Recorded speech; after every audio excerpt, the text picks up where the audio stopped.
The NFL show is brought to you, as always, by manscaped.com. Use the promo code TGT20 to keep your balls happy and get that bush to tush clean.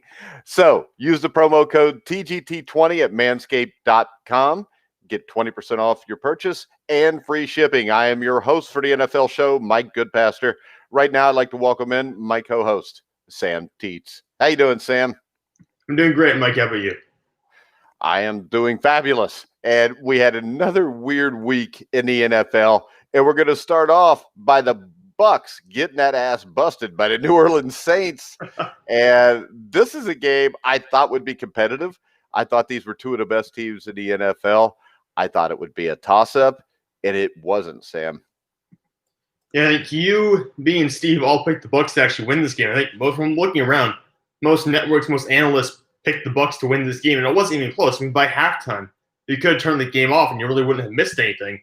It ended up being a 3-3 blowout. Those 3 points for Tampa Bay came in the fourth quarter. I mean, it was so one-sided, so unpredictable, too. So we thought the Buccaneers were a top 3 team in the NFL going into the week.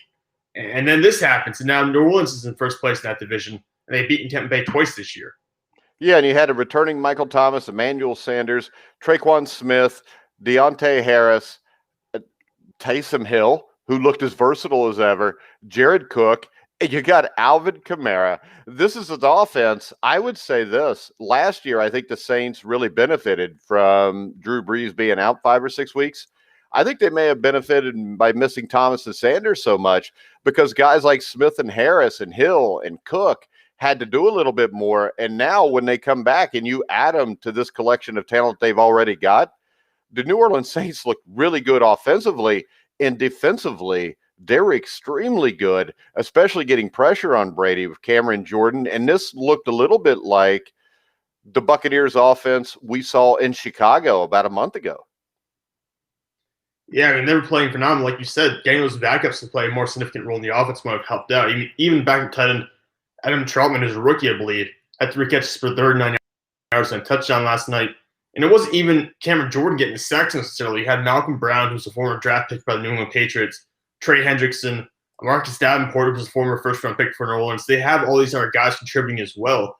And my biggest question marks for the Saints are still on the other ball. It's that defensive second. It's that secondary bit. You've got veteran players like Janoris Jenkins and Malcolm Jenkins in there who are a little older, who are probably on the wrong side of their careers. You got Marshawn Lattimore, who's extremely hot and cold. That's really my biggest question for me on this entire team. But otherwise, as long as Drew Brees is not turning the ball over, as long as they're going and moving the ball downfield, and they got guys like Sanders and Thomas healthy, this could be the best team in the NFC. Yeah, and I think I don't worry about the secondary so much just because of the Cameron Jordan and guys like that on the defensive line to get pressure, because the one thing about having veterans on the downside of their career, you've got all guys that are usually going to be in the right place. And with a defensive line that puts pressure the way New Orleans did last night, I think you're fine with guys on the downside of a career because everything's going to be forced quicker. So that step behind doesn't catch up to you as much. Yeah, maybe that's helping out a little bit. I think in the past we've seen them have a little bit of trouble against guys like Teddy Bridgewater. I know Teddy Bridgewater had a good game against the Saints earlier this year. But you look at Tom Brady. Tom Brady's thrown 5 interceptions and I believe only 2 touchdowns in his matchups against the Saints this year. Granted, one of them was in week 1, his first game with the Buccaneers of his career.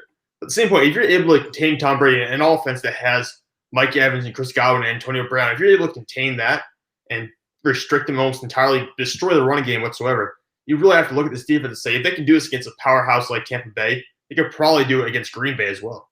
Yeah, and I think we also have a tendency to read too much into just one week, and we've done it all year. And I think the Tampa Bay Buccaneers are still one of the most talented teams in the NFC. This may just be an aberration, and I don't think it is with the Saints, though. I think the Saints may be that good. I mean, Drew Brees looked like Drew Brees in his prime. Tom Brady didn't, but I don't know if that's more of Tom Brady getting old or the Saints just dominating up front, because Aaron Rodgers did not look like Aaron Rodgers when he went up against the Tampa Bay Buccaneer front 7 a couple weeks ago. So I don't think that, everybody has a tendency to overreact and say, well, see, Tom Brady's old. I don't think that's the case here. I just think the Saints were better last night. Well, I agree with you. I don't think we can overreact too much to this game. And let me put it this way. Bobby Sheridan put out a tweet last night. He added me in a tweet saying, the night that Tom Brady officially died as a football player, as a star football player. I mean, that's no reaction, right? That's the total overreaction. We've heard that for the last 6 years when Tom Brady would get a bad game and the Patriots would get blown out. Don't read too much into it. The Bucs season's not over. The Saints haven't won the Super Bowl yet. It's just a Week 9 game. Next up, the Pittsburgh Steelers continue to be undefeated. They had a lot more trouble than was expected from the Dallas Cowboys. And I think here, Sam, you need to start taking the Cincinnati Bengals really serious because they're going to beat the Pittsburgh Steelers next week. I don't know if they'll beat them, Mike, but it's going to be a close game. I'll give you that. I'll say it this way right now. It could be a 3-point game going either way because the Steelers are out of timeout. When was the last time they blew a team out? I think it was probably the Cleveland Browns in maybe week 5 was the last time they actually had a significant win by more than a score. And it's come down in the last couple of weeks against Tennessee, Baltimore, and now against Dallas to the final plays of the game to determine the winner. I am worried about how injuries can pile up here. We already have no Devin Bush. Ben got hurt towards the end of the first half yesterday. Cameron Hayward's had some issues. Mike Hilton's been out. So I am worried about how injuries could have an impact on this team moving forward.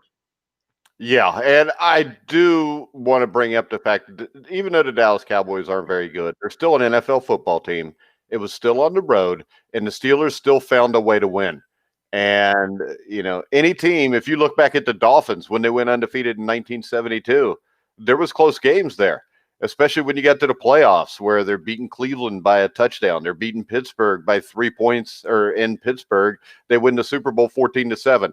The point is this, you have to find a way to win. Pittsburgh found a way to win. There has to be concerns there, and Joe Burrow is going to light their ass up next week. All right, next up, the Kansas City Chiefs. I picked this. I told you, take the points in the Panthers, but I thought the Chiefs would win the game, and that's what we had. Patrick Mahomes is still special. He played great. The concerning thing here was Kansas City's run game was a putrid 30 yards on 12 carries. Now, the scary thing is the fact they could still score 33 points that way, but the Chiefs' defense didn't look as great as it had looked. The running game wasn't as good as it would have had been. And the question is this, can Patrick Mahomes continue to play out of his mind all the way through this season to get him back to the Super Bowl? I think we're going to talk about this later, but I think that their team's asking him to do a similar thing to what Russell Wilson's been doing in Seattle. And we've seen that has shortcomings. Eventually, you're going to have a bad game, and things just aren't going to go well. So I think they're going to lose a couple more games before the end of the year. They're going to 2 more games just because you can't expect a perfect performance from Patrick Mahomes every week. And we've seen that Le'Veon Bell is not going to be a significant contributor right there for the offense at this point in time. Clyde Edwards-Helaire is a good running back, still a special player, I believe, but not going to superstar immediately. And when you play a team that has Teddy Bridgewater, who's a solid quarterback, and Christian McCaffrey, who is back and healthy and playing a significant role on that offense for Carolina, you can run into issues with this defense because they don't have anyone capable of basically neutralizing someone like McCaffrey. So I think there are concerns here for Kansas City. I don't think it's going to be like a long-term, can they make the Super Bowl next? Every team towards the top of the NFL has concerns right now. I think the biggest issue will be they'll probably lose a couple more games throughout the year. And my issue is when I see those quarterback power rankings, Teddy Bridgewater better start moving up them because Teddy Bridgewater, dude can play football. And you don't see many guys do what he did yesterday when on a crucial third down play in the fourth quarter, he leaps over guys, gets hammered by a linebacker. A few plays later, he takes a quarterback draw into the end zone, which got Carolina within a field goal. Christian McCaffrey, 28 carries, 151 yards. Actually, I would come away feeling better about the Panthers right now than I would the Chiefs. The Panthers have still won about as many games as I expected them to win all year, and I think that they've got their quarterback of the future in Teddy Bridgewater. Well, the Panthers are 3-6 right now, but they could easily have 5 wins, I believe. They're that kind of team right now where they're just a step away. I don't know if it's one more piece on defense. I don't know. It's an improvement along the offensive line. I'm not sure what you're missing here. Maybe that's just Christian McCaffrey not being available. I think they could have beaten Atlanta if they had McCaffrey. They came within 3 points of the New Orleans Saints. If they had McCaffrey, doesn't that game flip around? The Bears, they lost to the Bears by 7 points. I mean, that game could flip. They put McCaffrey in there. So I think the Panthers, looking at next year, Christian McCaffrey healthy for all next year, they're going to be 8-8 at least next season. Yeah, and I think Teddy Bridgewater is the biggest reason of this. I think Teddy Bridgewater is a good quarterback. I think he's shown that. He's tough. I think he's a really good leader. And look back to what he did in New Orleans last year. I know it's New Orleans, but he stepped in for Drew Brees for 5 or 6 weeks. and played really well, and they won. So when you look at that, I mean, and when I talk about the Panthers, I really thought it was a 3-win team for the entire season. So anything they get on top of here right now is a surprise to me. It won't be now, but if you'd have told me at the start of the year they'd already won 3 games and Teddy Bridgewater would be playing this well, and they were missing McCaffrey for most of the season up to now, I would have been shocked. All right, Miami and Arizona. A lot of people look forward to this. Tua Tagovailoa, after not being asked to do much in his first game, was lights out Sunday, 20 of 28, 248 yards, 2 touchdowns. Kyler Murray played great. This came down to Zane Gallas' 49-yard attempt that came up short at the end of the game. The Miami Dolphins are firmly entrenched as a playoff contender, and I think Tua showed why I thought Tua should have been starting from the beginning of the season. I think with Tua, this team's got a shot to really make some noise. Yeah, it's looking like we might have 3 really good young quarterbacks coming out of this rookie draft class so far. We know what Herbert can do. We know Burrow is going to be the offensive rookie of the year. And you got Tua come out there now. He's playing well. And if you're able to beat a Carolina, Arizona Cardinals team that scored 31 points, if you're able to organize that kind of offense, if you're Miami, you have to be super excited because you already have some solid players on defense. If you get Tua rolling and he steps in like he did and takes over the offense and within 2 weeks seems to have it down, and you still don't have much of a running game. If you're able to do it this quickly, I'd be super excited for the Dolphins. I think they could still challenge the Bills for the top spot in this division.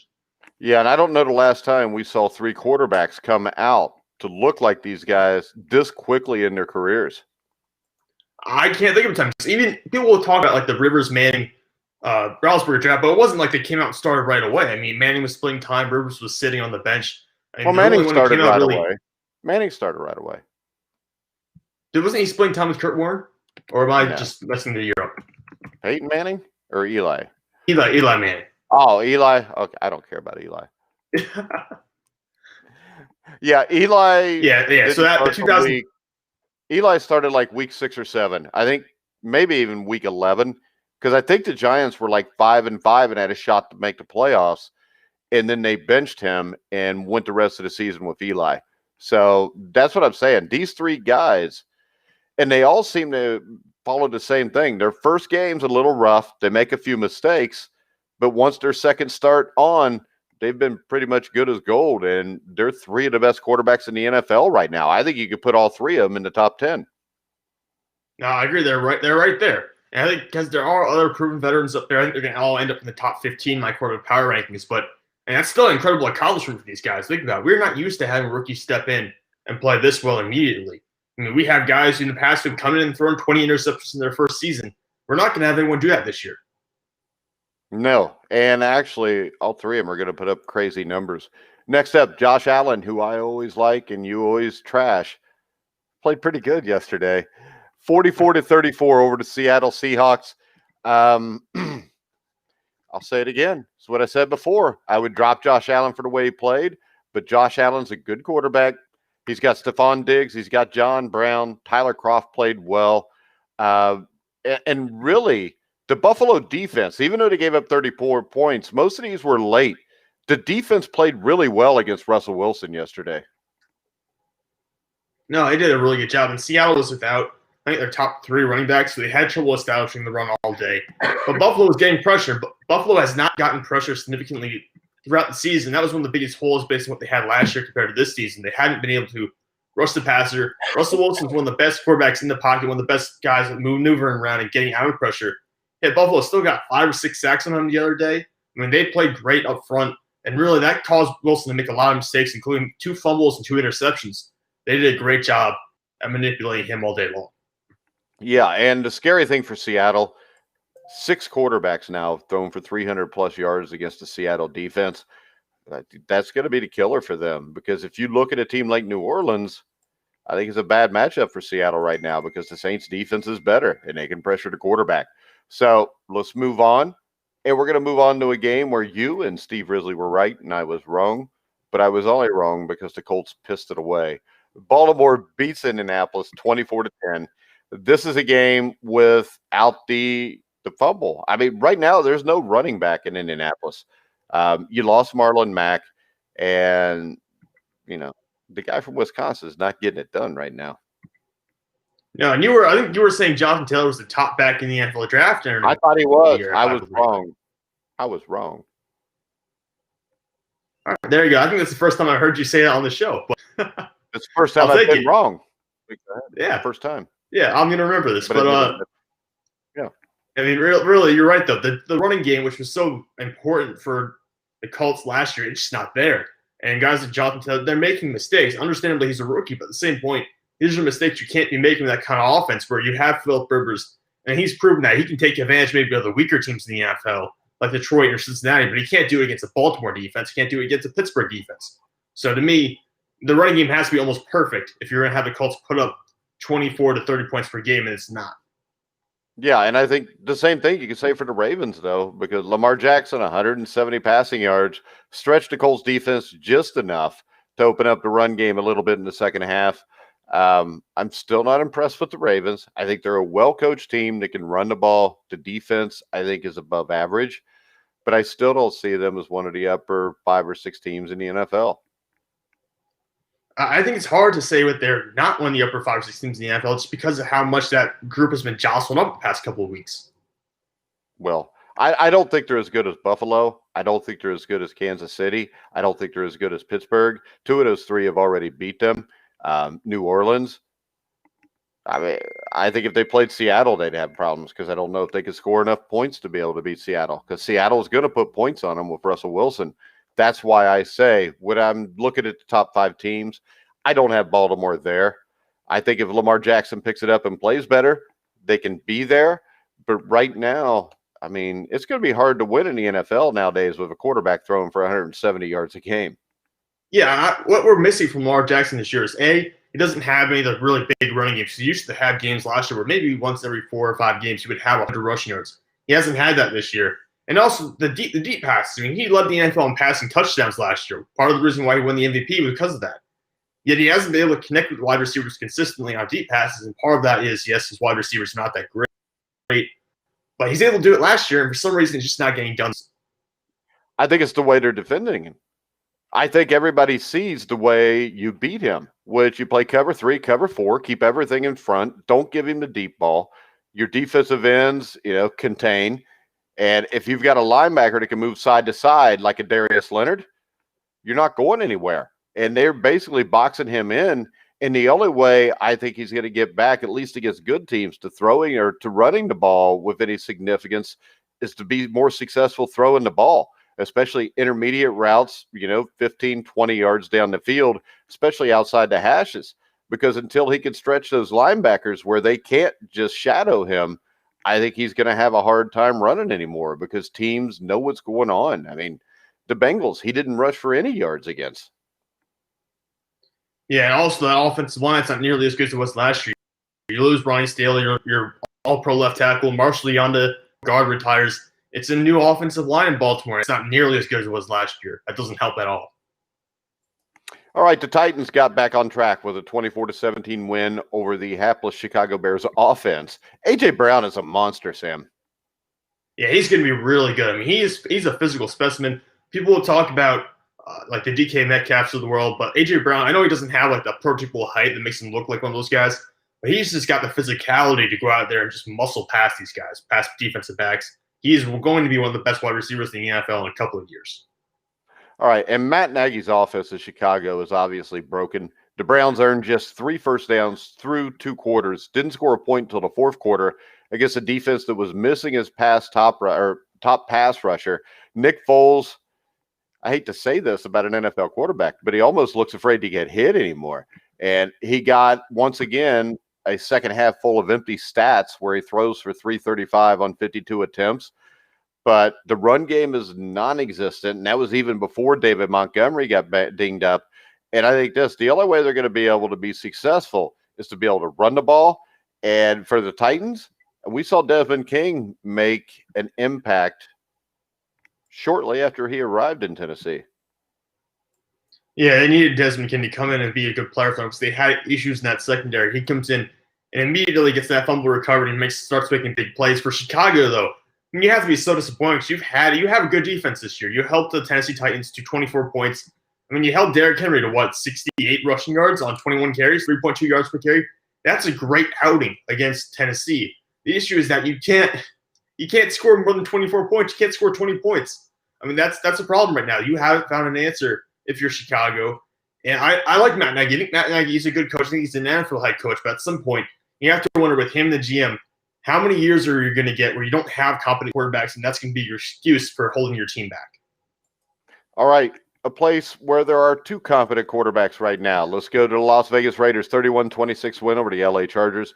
Justin Herbert continued to show the world why Charger fans should be very excited about the upcoming decade. 28-42, 326, and 2 touchdowns.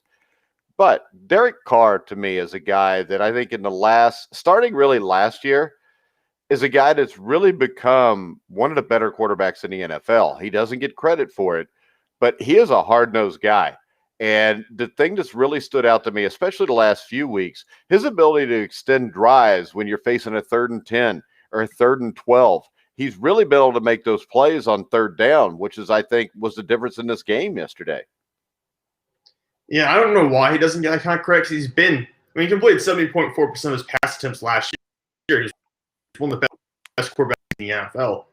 I don't know why he's not getting that credit that leads to an MVP caliber player like people expected. Maybe because of the team he plays on. I don't know what the issue is. But Derek Carr is certainly one of the better quarterbacks in the NFL, borderline top 10, I would say. And really what he's doing with Las Vegas right now should tell you. I mean, they're 5-3, and they don't have any outstanding players on offense. Josh Jacobs, he's good. But he's not a top 5 running back, in my opinion. They don't have a top 30 wide receiver, arguably. So what it comes down to is Derek Carr's holding this team together. I think we're seeing that defense improve as well. I mean, this is a very good – they're 5-3 right now, and they've beaten Kansas City this year. This is a good football team. Yeah. Maybe not necessarily a good football team, but maybe the best running back in football right now is Dalvin Cook. And, as Stephen A. Smith would say, he is a bad man.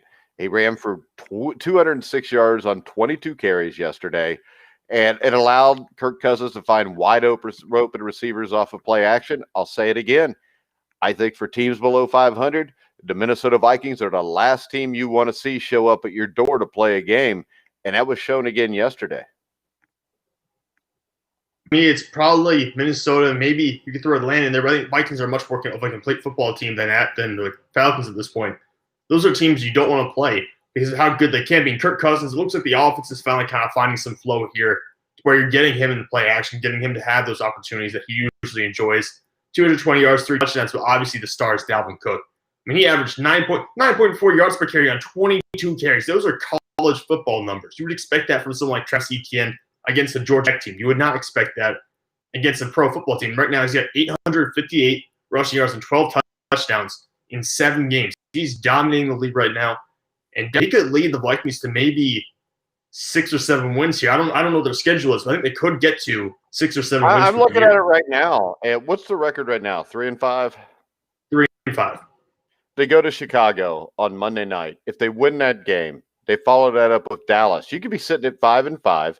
They play the Panthers, winnable game. The Jaguars, winnable game. The Buccaneers, we'll give them a loss there. They play the Bears again. They go to New Orleans, and they finish with Detroit. I think this team could actually win 9 games. Yeah, they could go 9-7, 8-8. I'm going to ask you that if they go 9 or 7 or 8, does Mike Zimmer keep his job then? Because we assumed he was gone, but I can tell you this: change? I would never fire Mike Zimmer, no matter what his record was. I know I've said that they will fire him, but that's just because of how the NFL is. Mike Zimmer, to me, is still one of the best coaches in the NFL. And this is the first bad season he's had there. I wish they would fire him. Maybe he'd come to Cincinnati, but it doesn't look like it's going to happen. I think they would be crazy to fire him. They need to step it up in the offseason, pick up some DBs, some defensive players to help him out. But no, Mike Zimmer should not be fired no matter where he's at. It's just the way it is. If they get to 8 wins, I don't think he will be fired. Well, then hopefully Zach Taylor can start winning some games. Next up, the Atlanta Falcons smacked your Denver Broncos, and I believe you said they were going to make the playoffs this year. That's not looking too good, Sam. But the Falcons, even without Calvin Ridley, looked pretty good yesterday. Hayden Hurst, 7 catches, 62 yards. Matt Ryan played really well, spread the ball around among 8 targets on his way to posting in 25 for 35 for 284 yards, 3 touchdowns, and an interception. The Atlanta Falcons. I think I would put them just below Minnesota on those dangerous teams you don't want to mess with right now. Yeah, that's what I was saying. This is a good team right now. The offense is clicking. That defense is still kind of not there. I don't think it will be. You really need to have personnel overload on the defense if we're going to be a competitive football team, in the sense that you're not going to be winning 9 to 10 games unless you get some really good defensive help there this offseason. But for now, the offense is loaded still. You've got good players, and you see players stepping up. Well, that's part of what makes them so dangerous. They have depth here. You lose a guy like Calvin Ridley, and Russell Gage doesn't have a good day, but you got, I'm going to mispronounce his name, Olamide Zaccheaus coming out there with 4 receptions for 103 yards and a touchdown. When you have players like that who can come out of nowhere and contribute in the passing game, that makes you a very dangerous team in the modern NFL. Yeah, and I'll tell you, I thought Atlanta's defense played well. I mean, it's 27-6, I think, going into the fourth quarter. Denver scored some points at the end of the game. But overall, I think since Dan Quinn's left, the Atlanta defense has shown more improvement than just about anything on this team. You know, maybe their defensive coordinator is now the interim head coach, learned that you should expect the pass attack. That's according to who you're playing against. Next up, are the New York Giants in the playoff hunt, Sam? Sounds crazy because Daniel Jones is Daniel's quarterback. I would say no, just because I trust that Carson Wentz and Doug Peterson can put this division away. But really, I mean, they're right there. They're a game and a half back behind Philadelphia. They just beat Washington 23-20. I love New York's defense. This is why I picked the Giants to win this game. I think that defense is one of the better ones in the NFL at this point in time. They've got a really good defensive line. I think the secondary is underrated. I like what I see in New York outside of their quarterback. Well, put it like this. The Giants' next game is against the Eagles. If they win that game, wouldn't they be in first by half a game? A game back. Let me look at the standings real quick. I think it would be. I thought Philly only had just one hand. Yeah, they'd be half a game behind Philadelphia. Yeah, but then the Giants have to play the Bengals, the Seahawks, the Cardinals, the Browns, the Ravens, and the Cowboys. It's hard to see more than 2 more wins in there. Yeah, they don't have a good end to the season schedule. Maybe they could beat Philadelphia. You probably get one game between Philadelphia and Cincinnati, and you probably beat Dallas. Oh, come on. They're not beating Joe Burrow. Don't be a moron. Yeah. Of course, won't the Bengals be coming off that huge emotional victory over Pittsburgh, so that could give the Giants a shot. Yeah, that's what I'm going to say. You know, if you win that game, Mike, you're going to have a letdown next week. You have 2 really good weeks in a row. And Daniel Jones didn't commit a turnover, so that means he's due next week against the Eagles. Next up, we've got the Houston Texans beat the Jacksonville Jaguars in what was probably, I think it's safe to say, the worst matchup of the week. But once again, Deshaun Watson did it all. He's the reason they won the game. He ran the ball well, 281 yards passing, 2 touchdowns. Jake Luton, who was the QB1 for this game, ended up outdoing what Gardner Minshew did in his debut last year. Luton actually looked pretty good. This wasn't a bad football game, but the difference here is Deshaun Watson's special. Yeah, Deshaun Watson, anybody who slices, is probably a top 7 quarterback in the NFL. And if you gave him DeAndre Hopkins back and a running back, I think you can make the argument he'd be top 4, top 3. So right now, not having those pieces is hurting him. This Texans team, I can't see them getting more than maybe 5 or 6 wins on the year. I still think this is one of the teams. You talk about Minnesota, Atlanta. You don't want to face those losing teams. You don't want to face Carolina. I think depending on the week, you might want to throw Houston in there, maybe as a lower tier team, just because they have Deshaun Watson. But really, he's all they have offensively, and that defense has not been good this year. All right, tonight we have an awesome Monday night matchup between the Patriots and the Jets. This features the winless Jets hosted the struggling Patriots, who are 2-5. They've lost 4 straight games. The Jets have lost 6 games already by double digits. Last year, the Patriots beat them 30-14, 33-0. The Patriots, of course, sorely missed Tom Brady. What do you think here? Is this a done deal that the Patriots win, or do you think maybe the Jets could get their first win tonight? You know, I'm going to take Bill Belichick here just because I believe he can game plan significantly better than Adam Gase, to the point where I think he'll be able to do – I mean, even if you throw Jarrett Stidham in there or you put Cam Newton in there, I don't think it matters. They will have enough to beat the Jets, and will it be a piss-poor game for sure. But at no point – I think there's no way the Patriots lose this matchup. However, if you're looking at it from the Jets' point of view, this is probably one of their only maybe 2 winnable games on the schedule this year. Okay. Does Belichick just throw the game, lose twice to the Jets, lose out, and get Trevor Lawrence? That might be a bad idea, honestly. I don't think it would be. But the Patriots aren't playing good football right now. The Jets have never played good football this year, and somebody has to win. I think it probably will be New England. I have no faith in Adam Gase, and I think the Patriots win this game 20-10. Yeah, I'll go a little bit off that. I'll say 17-13. I think it's gonna be a close game just because I don't have faith that the Patriots have a talented offense right now, and they've shown no ability to basically can retain the football, like turn it over left and right. I don't know if the Jets have any players there who can make those turnovers, but at the same time, I feel like there have to be some mistakes on both sides here. All right. Christian McCaffrey's now in doubt also for next week. Yeah, it's a shoulder injury, right? Yeah.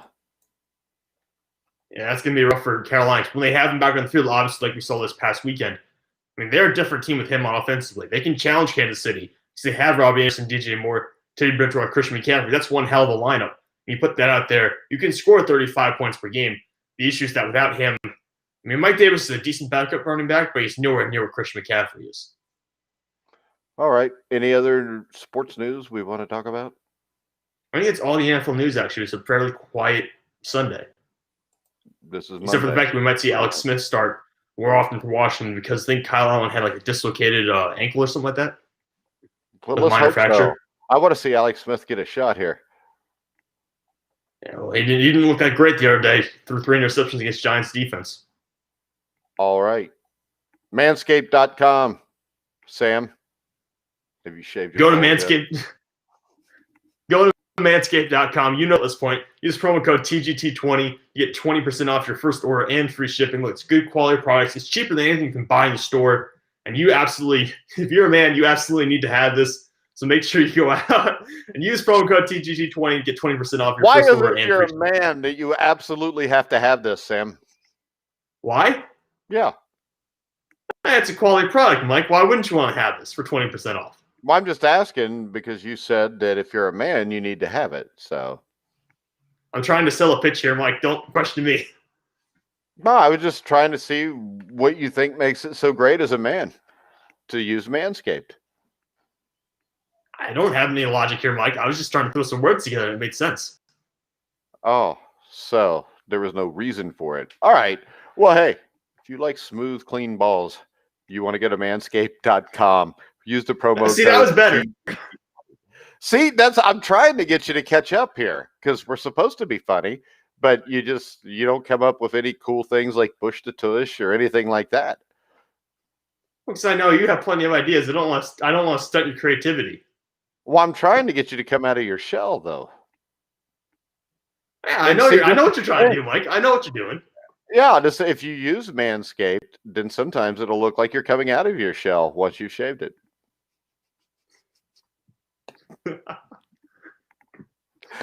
All right, we're going to go ahead. We're going to wrap the show up. Steve Risley loves Manscaped, by the way, because he finally used it Saturday morning, and he called me, and he was so excited. He said he feels like a new man. Oh, really? Did he now? Yeah, he did.